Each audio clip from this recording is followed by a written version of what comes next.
எல்லாருக்கும் வணக்கங்க. இன்னைக்கு நம்ம யூடியூப் சேனலில் என்ன வீடியோ பார்க்க போகிறோன்னு பார்த்தீங்கன்னா, இப்போ பனிக்காலமாக போச்சா எல்லாத்துக்கும் சளி இருமல் காய்ச்சல்னு தொடர்ந்து வந்துக்கிட்டே இருக்குங்க.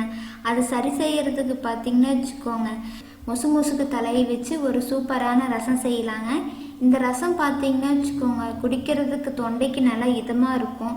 அந்த கோழி குழம்பெல்லாம் செஞ்சு குடித்தா எவ்வளோ டேஸ்ட் இருக்கும், அந்த அளவு டேஸ்ட்டு நல்லா இருக்குங்க. கசக்கவே கசக்காது. கண்டிப்பாக ஒரு தாட்டி செஞ்சு குடிச்சு பாருங்க.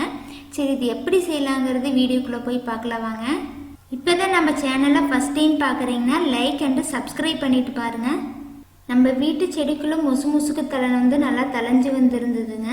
ஒரு 10 தலையாட்ட பொறிச்சிட்டு வந்து வச்சுருக்கிறேன். ஒரு 7-8 பார்த்தீங்கன்னா சின்ன வெங்காயத்தை தொளிச்சு வச்சுருக்குறேங்க, அதையும் போட்டுக்கலாம். 4 பல் பூண்டு போட்டிருக்குறேங்க. பூண்டு பார்த்தீங்கன்னா நல்லா வாசனையாக இருக்குது போட்டோம்னா. காரத்துக்கு தகுந்த மாதிரி வரமிளகாய் எடுத்துருக்குறேங்க. நீங்கள் இதுக்கு பதில் மிளகு போட்டுக்கிறனா போட்டுக்கலாங்க. நான் 2 டேபிள் ஸ்பூன் வறுக்காத பச்சை கொள்ளு பருப்பு போட்டிருக்கேன். நீங்கள் வறுத்து போட்டுக்கிறனா கூட போட்டுக்கோங்க. 1 டேபிள் ஸ்பூன் பார்த்தீங்கன்னா நான் கொத்தமல்லியை அரைச்சி போட்டிருக்கிறேங்க. நீங்கள் கொத்தமல்லி பார்த்தீங்கன்னா வச்சுக்கோங்க, பச்சையை போட்டுக்கிறனா கூட போட்டுக்கலாங்க. தேவையான அளவு தண்ணி ஊற்றி இப்போ இது எல்லாத்தையும் அரைச்சிக்கிட்டு வந்துடலாங்க. இப்போ இதை அரைச்சிட்டு வந்ததுக்கப்புறம் பார்த்தீங்கன்னா நல்லா வாசனையாக இருந்ததுங்க. பச்சையாக இருக்கும்போது நல்லா வாசனையாக இருந்தது. சரி, இப்போ ரசம் செய்கிறதுக்கு ஸ்டவ் ஆன் பண்ணி கடாயில் 2 டேபிள் ஸ்பூன் எண்ணெயும் 1/2 டீஸ்பூன் கடுகு 1 கொத்து கருவேப்பிலை போட்டிருக்குறேங்க. இப்போ அரைச்சி வச்சிருக்கிற விழுதை உள்ளுக்கு ஊற்றிக்கலாங்க. அடுப்பு லோ ஃப்ளேம்லேயே இப்போ இருக்கட்டும். இதை ஊற்றுனதுக்கப்புறம் பார்த்தீங்கன்னா ஒரு சின்ன நெல்லிக்காய் சைஸில் புளி இருக்குங்க. அதை கரைச்சி 1 கப் அளவு எடுத்துகிட்டு வந்திருக்கேன். அது உள்ளுக்கு ஊற்றிக்கலாங்க. தேவையான அளவு உப்புமே 1 சிட்டிகை அளவு மஞ்சள் தூள் போட்டுட்டு அடுப்பை மீடியம் ஃப்ளேமில் வச்சுக்கலாங்க. இப்போ பார்த்தீங்கன்னா வச்சுக்கோங்க, ரசம் நல்லா நுரக்கட்டி வருதா.